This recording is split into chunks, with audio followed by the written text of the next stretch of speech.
So ఒకసారి abortion అయింది, మళ్ళీ నెక్స్ట్ టైం అవ్వకుండా ఎలా చూసుకోవడం, ఏం ప్రికాషన్స్ అని అడుగుతారు. సో యూజువల్లీ జెనెటిక్ ప్రాబ్లం వల్ల అంటే భార్యాభర్తలది జీన్స్ మంచిగా ఉంది, ఇలాగ పిండం జెనెటిక్ ప్రాబ్లం వల్ల అంటే దీనికి ఏం చేయలేము.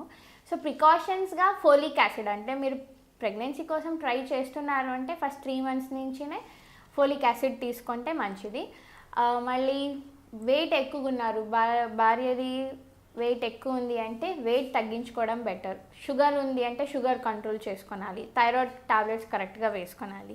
ఈ స్మోకింగ్, డ్రింకింగ్ అనేది తగ్గించాలి. యోగా, మెడిటేషన్, పాజిటివ్గా ఉండడం చాలా బెటర్.